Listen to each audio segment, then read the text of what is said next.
What is up guys, Taiki here. Today I'll be going over AAVE's health factor, what it means, and how you can protect your collateral from being liquidated.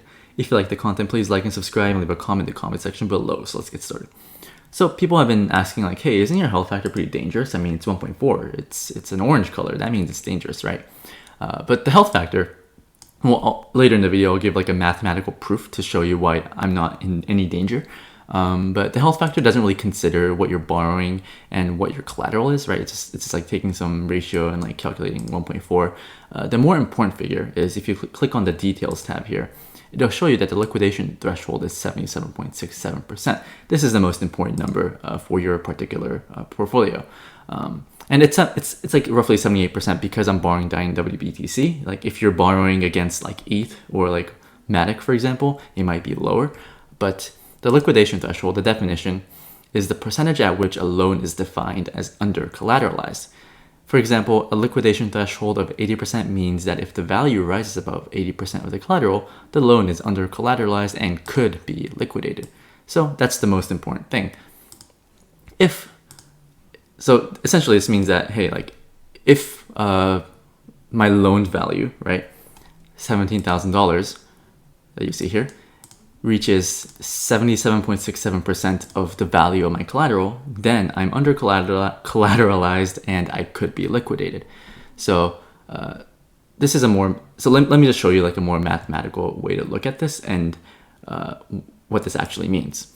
So I made a spreadsheet, essentially took how much Bitcoin I have, how much DAI I have, and like roughly my total is 30.8K, right? And the loaned amount of my USDC and DAI is 17K, and the liquidation threshold is 77.65%, right? So essentially this means that if my collateral reaches $21,900, then by default I'm under collateralized and could be liquidated. And the mathematical way to look at this is, if you know how to use Excel, you just take E8 divided by E9. So essentially take how much you're borrowing and divide it by your liquidation threshold, and that's how you calculate your liquidation level. Right? So let's just go back to my portfolio and see like, hey, like what would have to happen for me to get to like $22,000, right?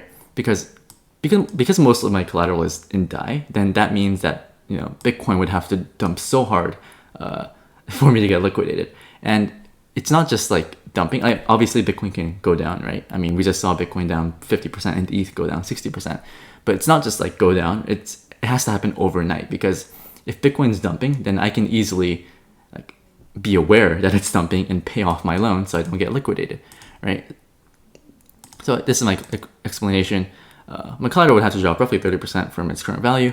And if you take into account that DAI, assuming that DAI will be stable, my Bitcoin value must fall 65% overnight for me to get liquidated, right? And if you think about it that way, like, is that going to happen overnight? I mean, probably not, right? I mean, unless like there's some crazy news, like I don't think that's going to happen. And obviously like 65%, it could dip that much like over a course of months, but I mean, it has to happen overnight just because I can pay off my loan anyways. Because, you know, it's not that I don't have this money. Like I'm just using this money to farm somewhere else, right? I'm borrowing the money to use somewhere else. And if I see that, hey, I'm at risk of being liquidated, I'll just pay it off, right? No issue. So hopefully this gave you a better understanding of like your health factor. I mean, the health factor is less relevant, right? What's more relevant is your liquidation threshold. And for me, I can easily do this calculation because my loaned amount isn't going to change because it's stable coins. But if you're borrowing like ETH against your collateral, then I guess the math problem will become much difficult.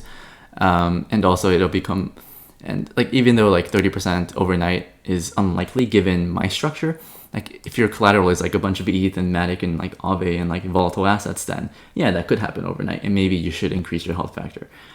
So, you know, you got to think for yourself, right? You can't just blindly follow what I say. Just do the math, see if you're at risk. Ideally, you don't get liquidated because you do lose some money if you do get liquidated. So hopefully this helps you. Thank you guys for watching. Have a nice day and be safe out there.